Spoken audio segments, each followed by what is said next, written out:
Hello, my name is Novrizal Kamal. You can call me Izal. I'm from the Dutch Department, Faculty of Humanities, Universitas Indonesia.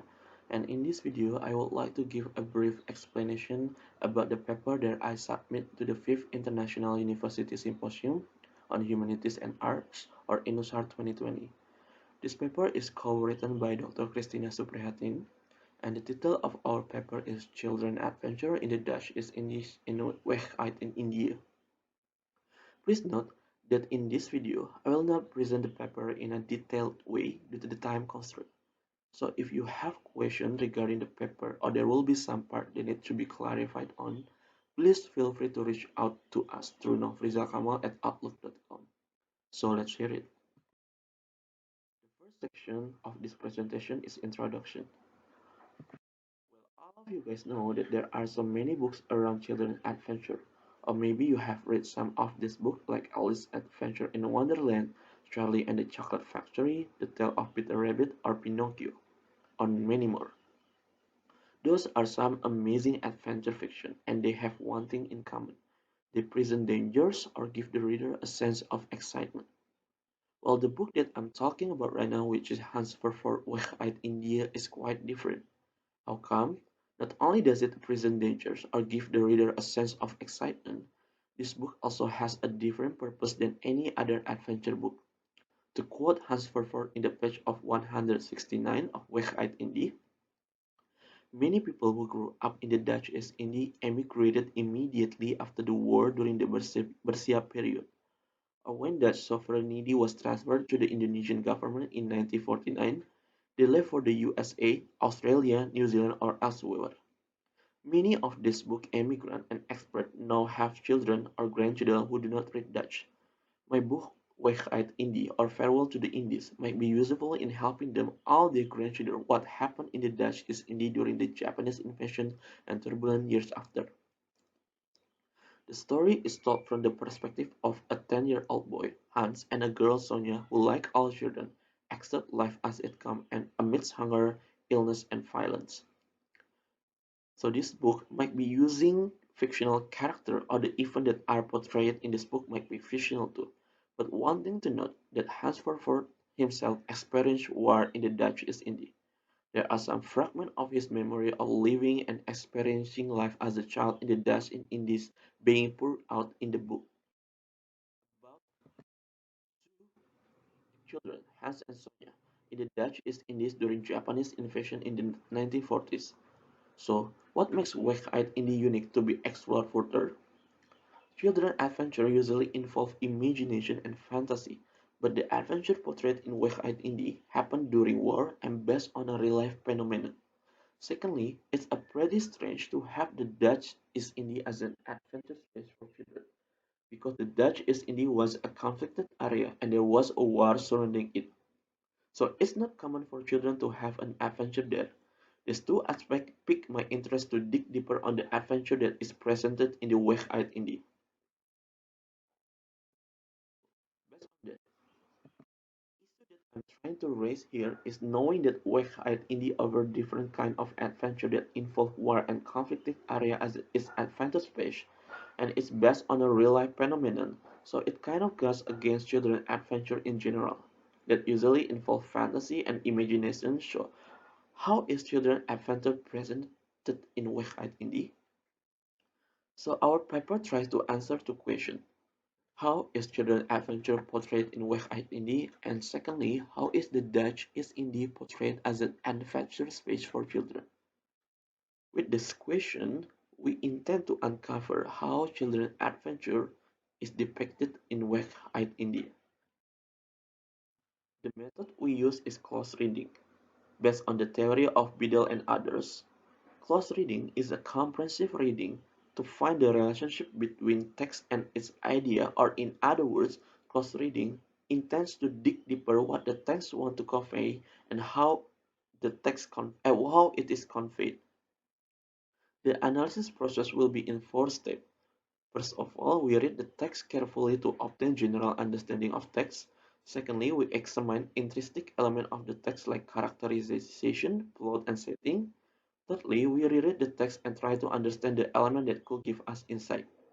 And lastly, We synthesize and do descriptive interpretation of the collected data obtained from the previous step.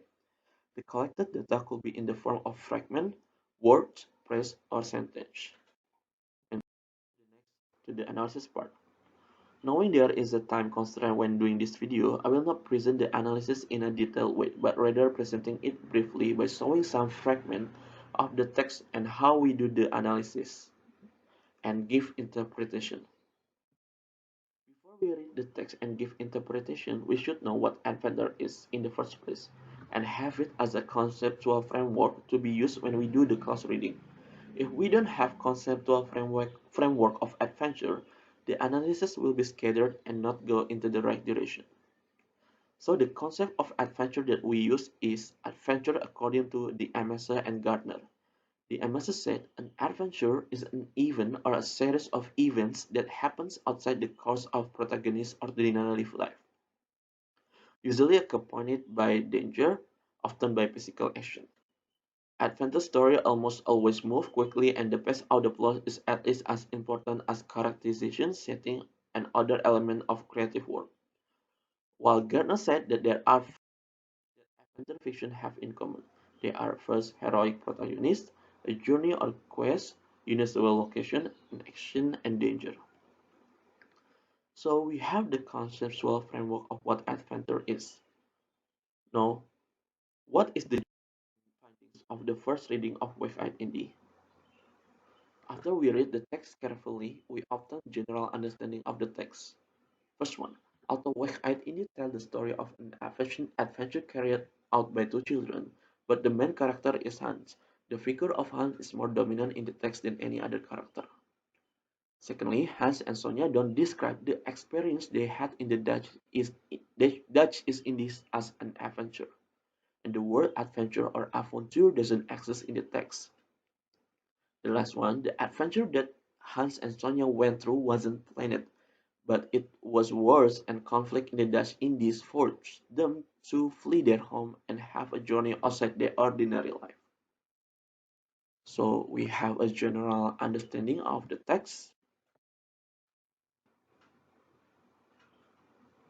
So how exactly is adventure portrayed? To understand that, we do the second step, which is examining the characterization, plot, and setting of the text. These are the important findings that we could use to move on to the next step of analysis. Of course, there are many characters in the story, but we focus only on Hans because he's the main character here. So we have identified the characteristic of Hans, which are he's the main characters. He is a 10 years old boy with Dutch nationality. He lives with his parents in Surabaya. In terms of personality, he is portrayed as a curious and clever kid. As for the plot, there are three stages: the initial stage, the middle stage, and the last stage. The initial stage is marked by how Hans lived peacefully in Surabaya, played with his friends and Dutch people is considered as superior group of people in Surabaya.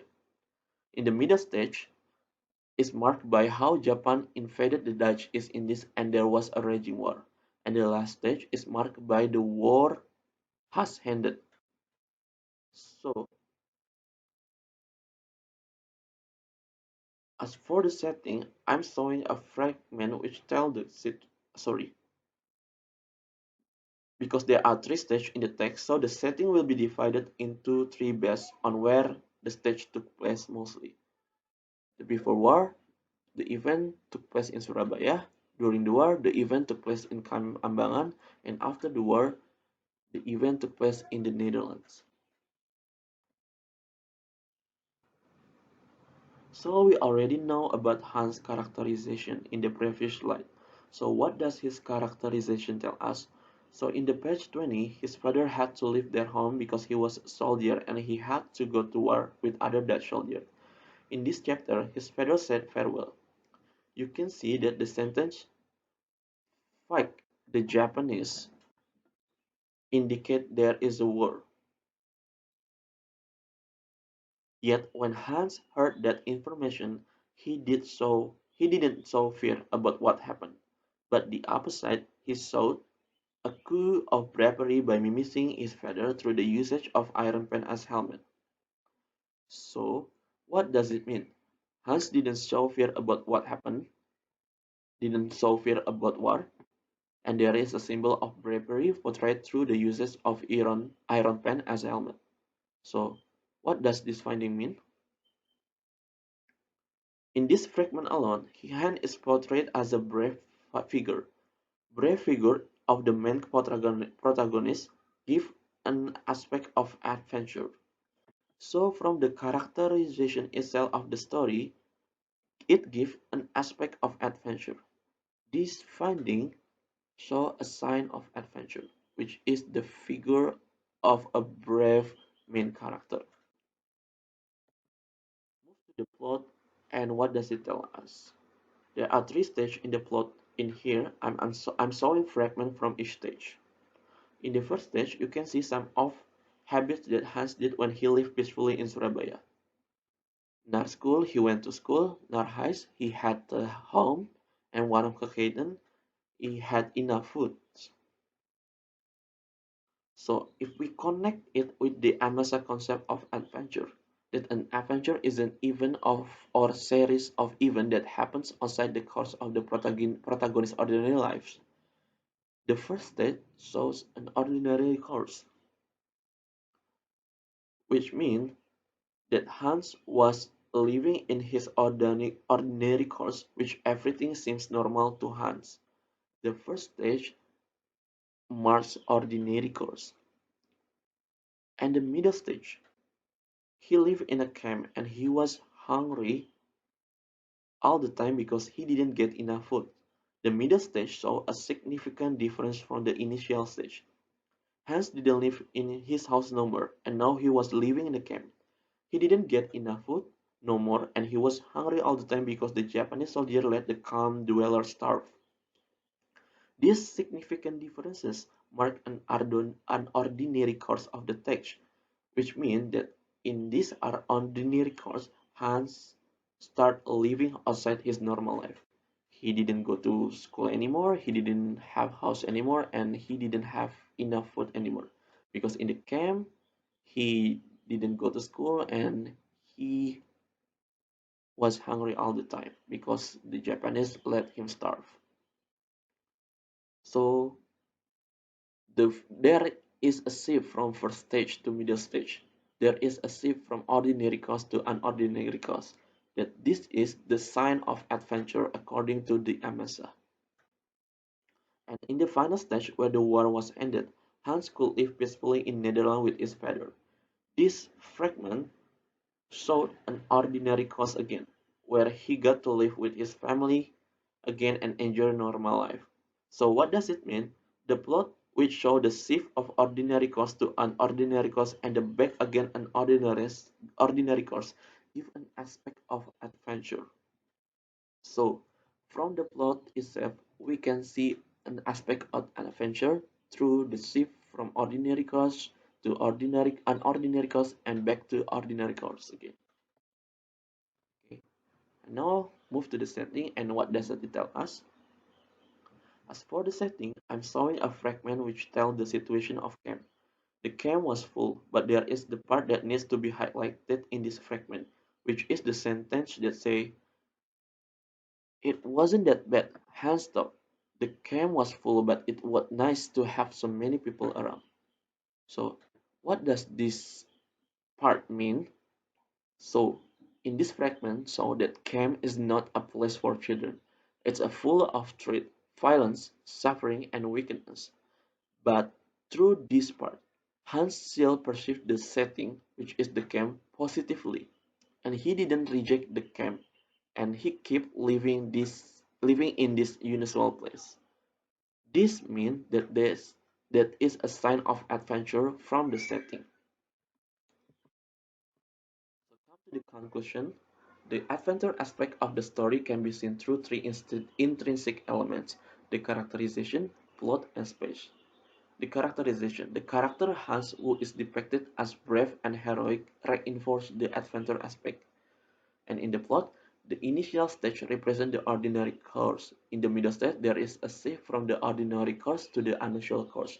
In the final stage, the text attempts to shift the unusual course back to the ordinary course. This also reinforces the adventurous aspect in the text. Even in the middle stage shows aspects of adventure such as element of optimism, danger, wandering, and efforts to survive. So as for space or setting, the Dutch East Indies represent an unusual space through the portrayal of the Indies as a colony and foreign land. The Ambangan camp, represented as an unusual space also, was interpreted positively by the figure of Hans. So that's the conclusion. I think that's enough. Thank you.